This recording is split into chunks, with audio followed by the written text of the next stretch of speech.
YouTube! Welcome to another video. Today we're watching Formula 1 explained by an idiot by Rick's Formula 1 Addiction. I'm Mipyun, your German snail, Vtuber, and let's get into it. Let's go!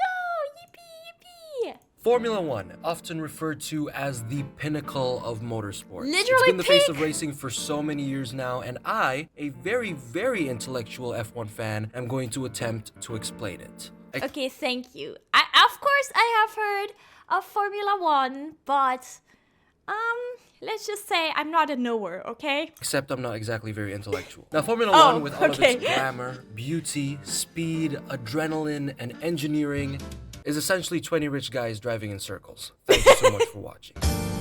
Oh, okay, thank you.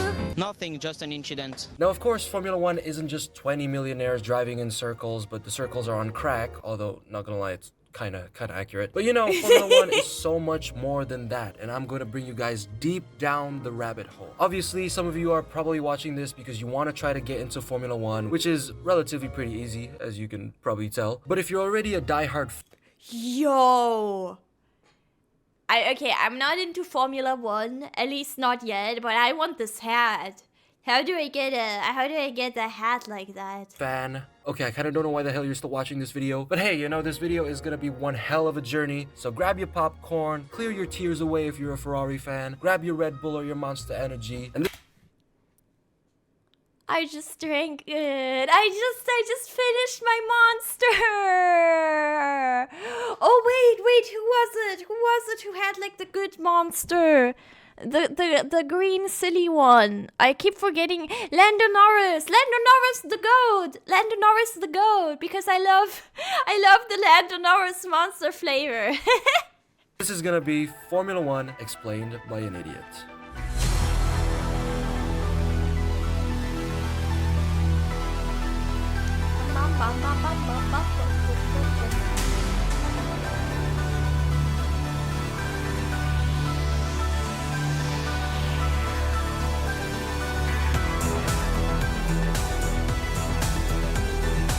Dude, that was hard. I don't think I've had the old Lando flavor. Alright, so starting off with the basic stuff, F1 is a sport where 10 teams with 2 drivers each race for points that tally up to a Drivers' World Championship, which is They're racist! Sorry, Sorry, I had to make this joke there. Okay. No, you know what I'm... equivalent to like the Piston Cup. The F1 season starts in late February and ends in November. December to February is essentially the season break where there's no F1, aka the time where I lose my sanity and curl up into a ball and start crying. But it's also the time where some spicy F1 news gets released. In work terms, it's like hearing your favorite manager got fired or a coworker moved to the rival's business. That's Lewis Hamilton, the other monster guy! You guys, I just know racers from like, I mean, I know the very popular one, obviously, like, Max Verstappen, and I know, who was the other one? The German one? the one, you know, but yeah. And the monster guys. So in their terms, it's like hearing your favorite manager got fired or a coworker moved to the rival's business. So there are 24 different races this year, and in each race, drivers essentially score points, and the one with the most points wins the championship. Points are only given to drivers who finish within the top 10, essentially saying skill issue to the other 10 drivers Bruh. on the grid. Once again, most unsportive driver of the Suck grid. my balls, mate. But aside from that, these points also tally up to a constructors championship, which is the combined points of the 2 drivers in a team. The team with the most points from both drivers takes the constructors championship, and the higher the team places, the more money that they get. Now, that's so silly. You know, okay. It makes sense that like Mercedes and Ferrari are there because they're like car brands, and then the well, to be fair, Red Bull kind of makes sense as well because that's like their whole thing, right? To sponsor like crazy events and stuff. But I still think it's kind of silly. takes the constructors championship, and the higher the team places, the more What else is there? Aston Martin? McLaren. Okay, I guess I don't really know. I don't really know these. more money that they get. Now, every single team in F1 has 2 drivers. There's no way around that. You can't have 3, probably just a reserve driver, which is essentially somebody to back up the other 2 drivers in case somebody gets sick. So every team has to have 2 drivers. Except for Aston Martin, because Lance Stroll is incapable of being a good driver.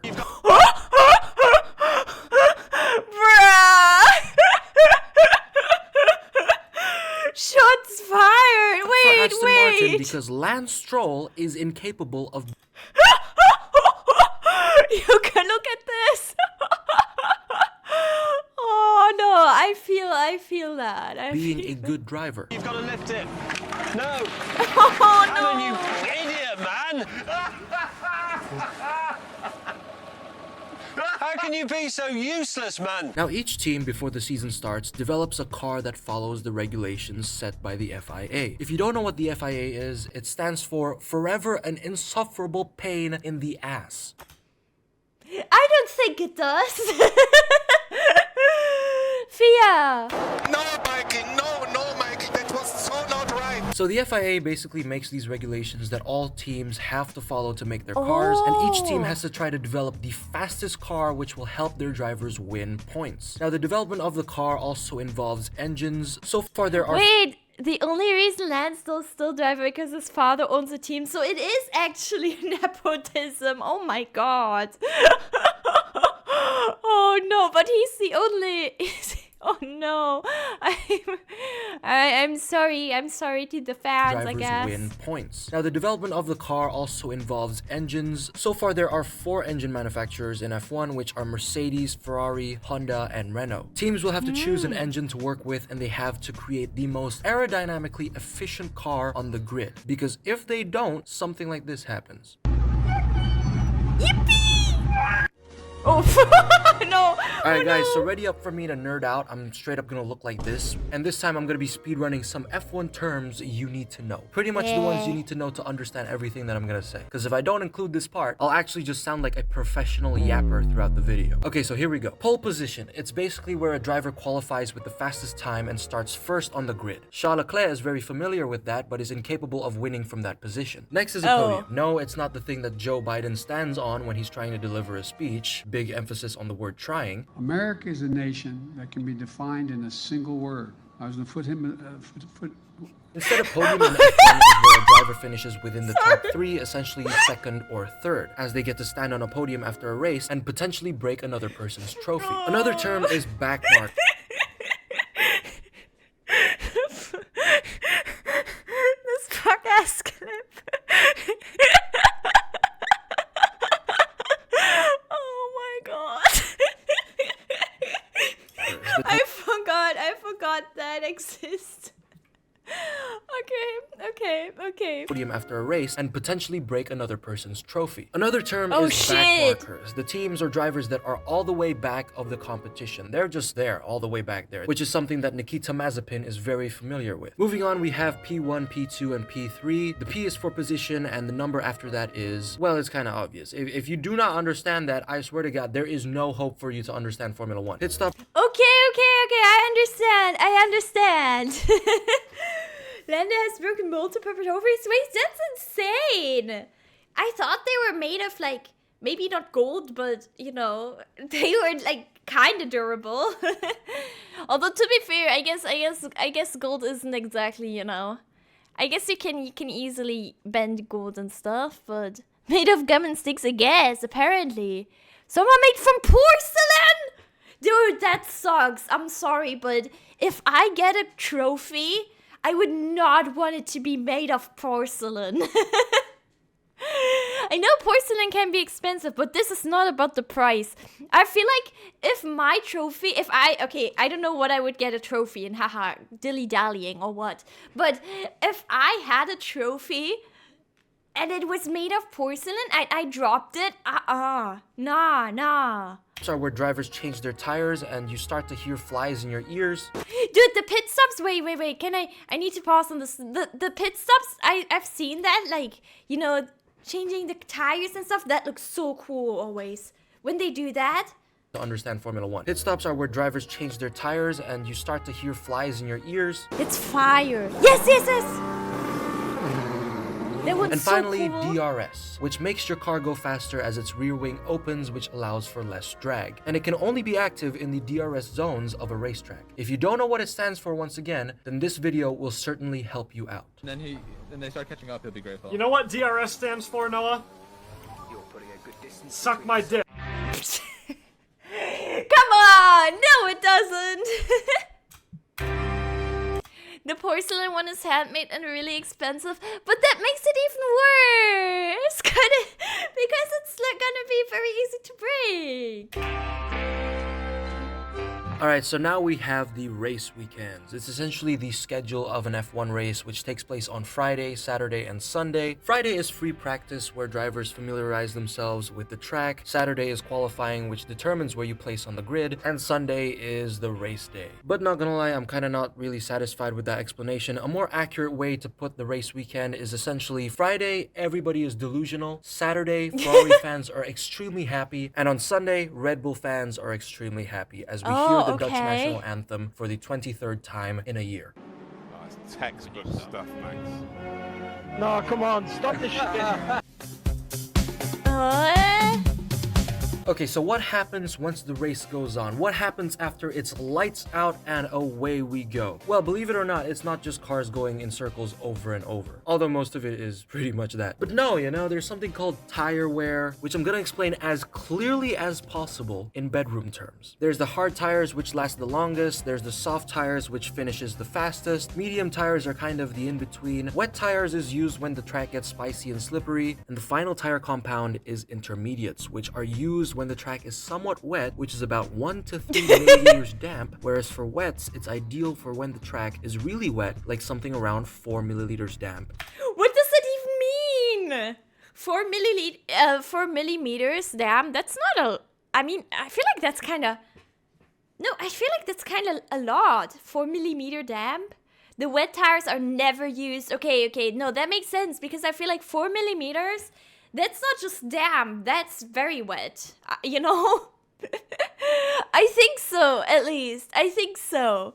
Personally. I just sounded like the biggest nerd in history. My goodness. Pardon my F1 addiction, guys. It's actually incurable. Like, I would be watching F1 while doing literally anything to the point where I would run out of content to watch and start watching videos of a monkey putting out the fastest lap in a race. Yo!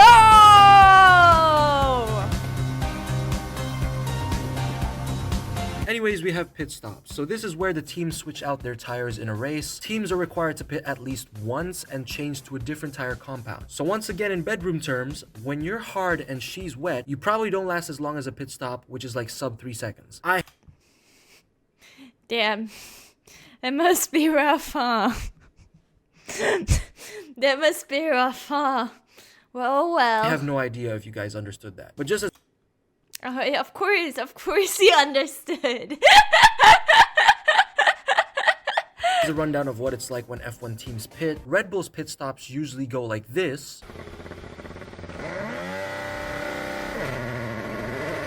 while Ferrari's pit stops are pretty much this. Look, they're not even there. There's not a single intermediate tire in sight. Oh no!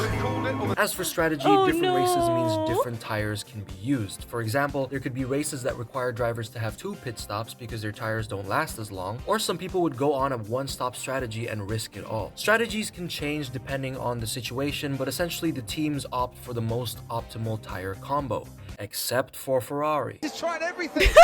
Carlos box, Oh. confirmed the Not box. now, not now. Oh, Not now. why were they telling you to pit? I like the shade he keeps throwing at like certain teams or drivers. That's really funny. Or not drivers, I guess. They're racers, yeah. But I don't know, it's kind of insane to me that they do, you know, the races. Like, I mean, it's kind of crazy to me that they have to switch out tires mid-races. I don't know. Right? Because there's so much wear on them that it makes that it does make a difference. Maybe not a big one, but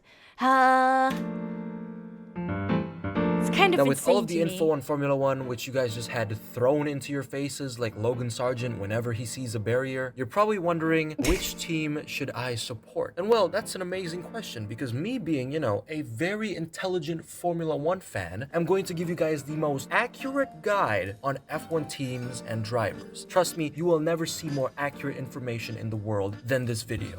It's a Ferrari! It's a shitbox. Ferrari. So this team has pretty much had depressed drivers and fans since 2007. They do Wait, so they state that you have to use 2 different types of tire per race. Okay, okay. Okay, I see. They're on purpose made not to last, to make the race fun. Okay. Interesting.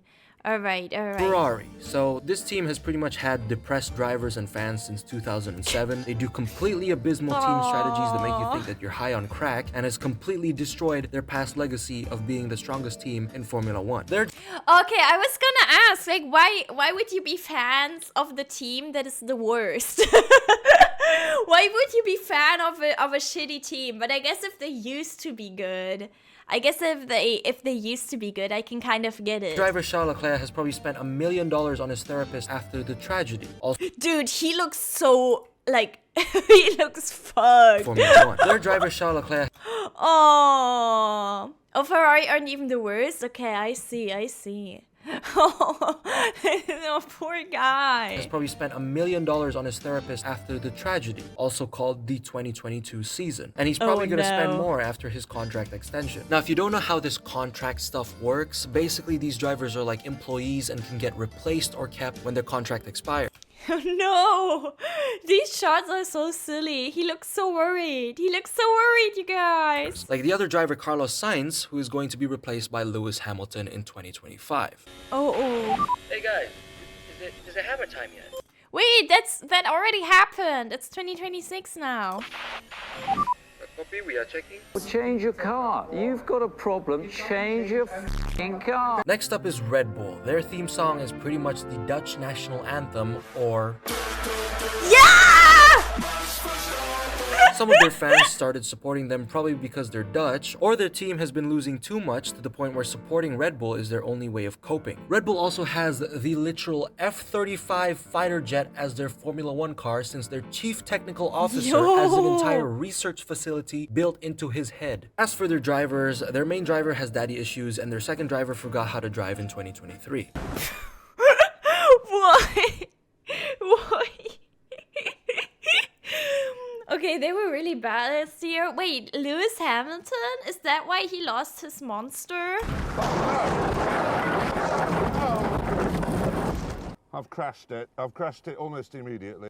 No, Mikey, no, Mikey, that was so not right. As for Mercedes, their team principal has a deep hatred for headsets, and they used to dominate a couple years ago, but now they completely forgot how to build a car. Now, Mercedes fans are some of the funniest people out there, but also some of the most ungodly, annoying fans in the world. Particularly... Okay, but listen. Being annoying is part of being funny, okay?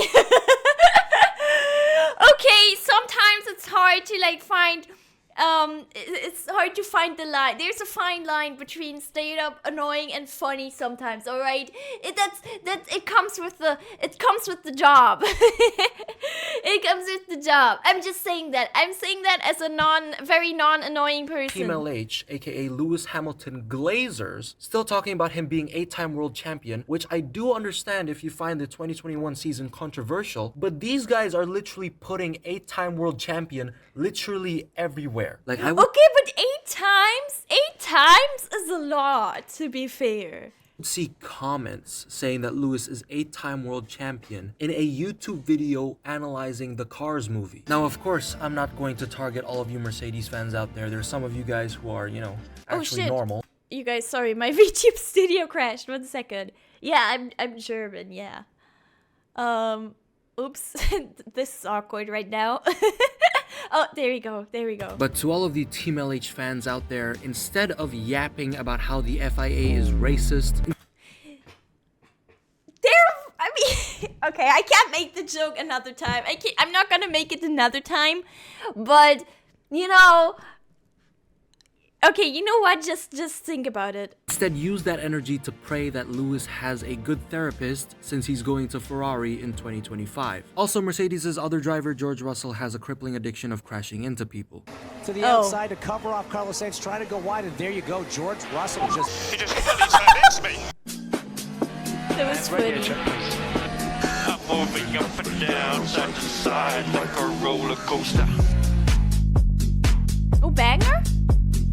McLaren is basically the papaya team. They're orange and a team with a really rich history and a strong one as well, as long as we decide to ignore their, McLaren-Honda partnership. Overall, they're a strong powerhouse in F1 along with...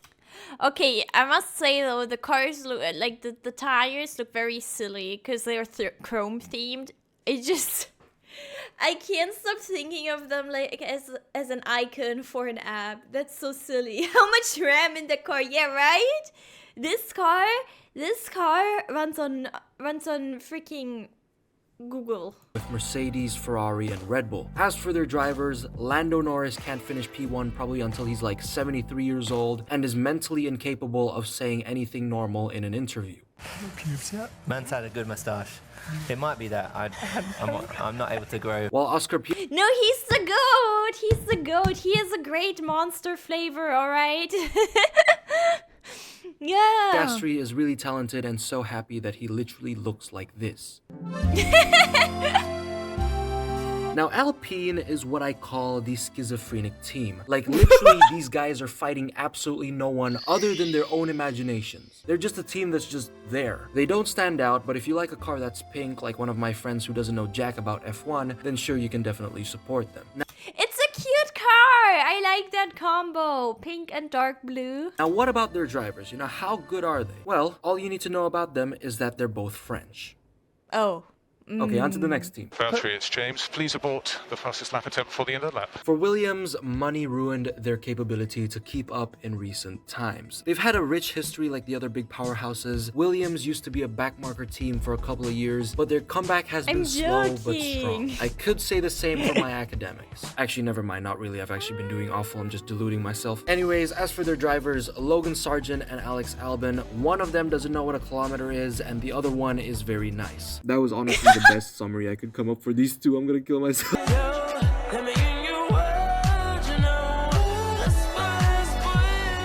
Aston Martin showed huge promise at the start of the 2023 season until they scrambled like maniacs not knowing how to develop their car. Also, yeah guys, throughout the season, teams in F1 can introduce upgrades to their car as long as they don't breach the cost cap, which is a limit of how much they can spend throughout the year. Now, dude, 175 million? Their car as long as they don't... Oh, I can't even put that into perspective. That's so much money, but I guess it makes sense, right?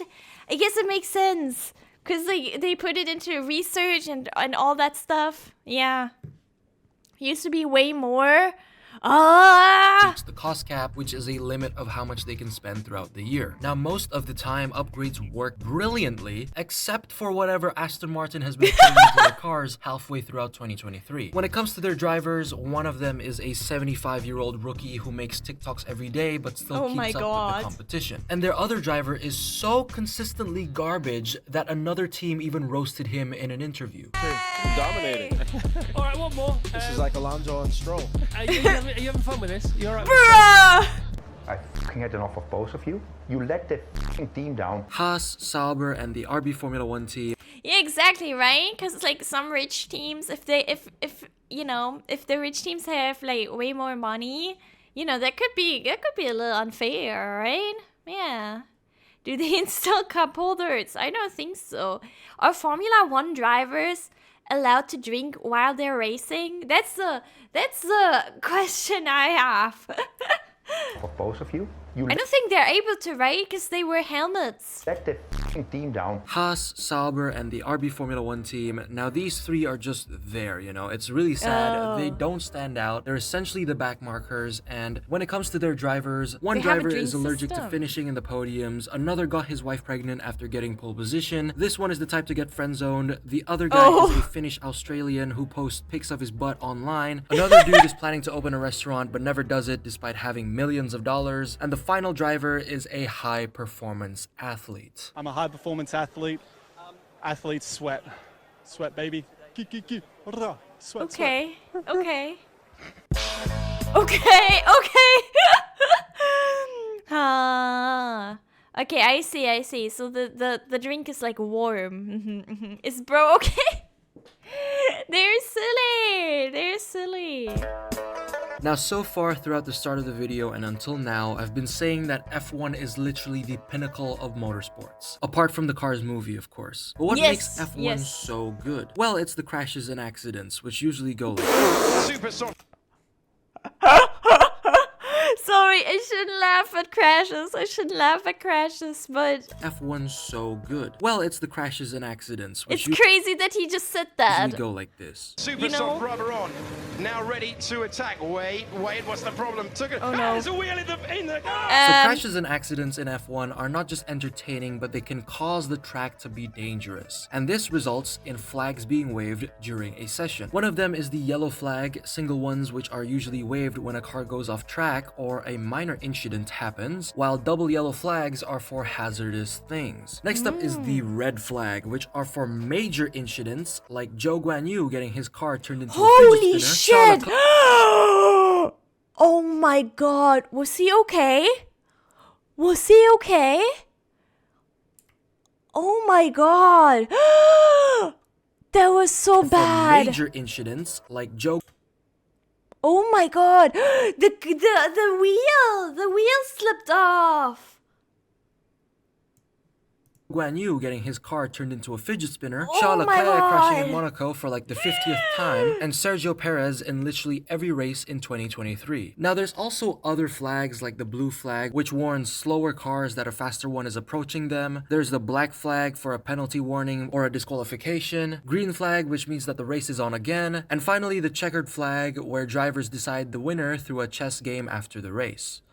That was a joke, in case you guys couldn't tell. Another amazing part of F1 are the team radios, which my boy Fernando Alonso here is known for some iconic ones like these. Mate, I have no brakes, no tires. Uh-oh. We are out of the points. We try to do whatever, but I don't care too much. Don't forget that there's also Kimi Räikkönen, who talks more on the radio than he does anywhere else. Quite famous by you two. Yeah. Anyway. Hey! Hey! Steering wheel, somebody tell him to give it to me. Come on! In F1, there's also rivalries like Charles and Max throughout the start of the 2022 season until Ferrari completely destroyed Charles's mental health. There's also the iconic 2021 season, which also had a rivalry between Max and Lewis, where these two were so attracted to each other in the race that the FIA almost gave them a penalty for public display of affection. Yo! Is that real? We get yaoi in Formula 1? What? Each other in the race that the FIA almost Real gave them a picture? penalty for public What? Are you... No? Oh. Oh, okay. display of affection.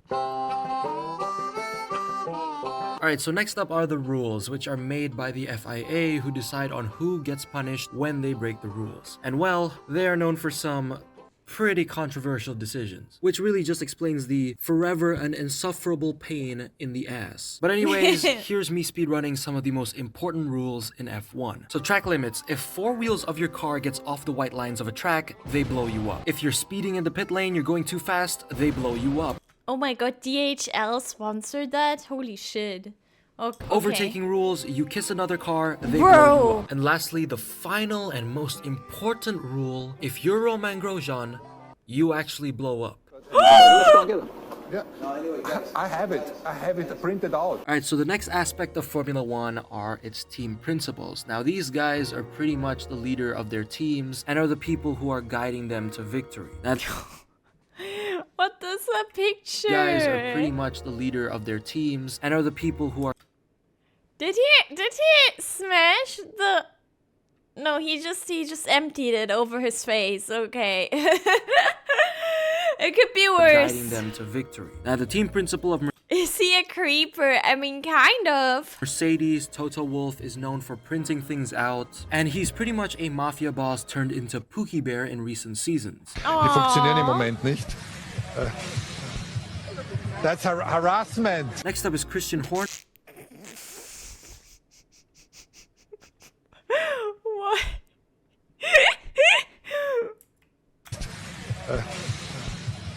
That's harassment. Next up is Christian Horner. Wait, he grabbed this. Wait, I didn't see that. That's harassment. Wait, I didn't see that. I didn't see that. I thought he was just saying it randomly. Oh my god. What? What? I didn't. Oh my god. Die funktionieren im Moment nicht. That's harassment. Next up Oh my god. was Christian Horner, the team principal of Red Bull. He got unbelievably roasted by Martin Brundle. Shame you're too old to have driven here, really. I am too old to have driven here, but you would have liked it. Yeah. Shame you wasn't fast enough to get to Formula One. And there's also the team principal of Aston Martin, Mike Crack. I'm not gonna say anything about his name. Next up is James Vowles, who still gives severe nightmares to Valtteri Bottas. It is really doing this. He's Valtteri, it's James. Please abort the fastest lap attempt for the end of the lap. Next is Andrea Stella, the team principal for McLaren. I honestly didn't even know this guy was team principal. Like, I still think it's Pookie Bear Zach Brown because, like, he's just 10 times more entertaining despite him being cringy in some certain moments. abbiamo fatto noi. Arrivederci. Finally, it's gonna be Günther Steiner. Now, I know he was replaced recently, but piss off, you know, he's still in my heart. Oh, he was fired for harassing. Oh my god. I mean, that's deserved, I guess. That's deserved. Anyway, Günther is the type of guy to swear 9 times in a sentence with only 5 words in it. He does not smash my door. Tell him that. If he doesn't want to come back, he better tell me now. Oh, I love that. He smashed my office door. So that... I love that. I love that.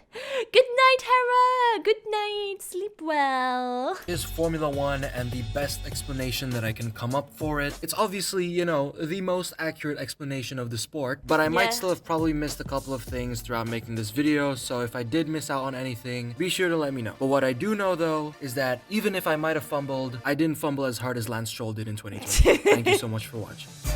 I see. Oh my god, it's so loud. Okay, okay. Yeah, we don't talk about the recommend. If you want to see the recommended video, you should check out his channel. All right. And subscribe to him and like his video. Check out the original video. And yeah,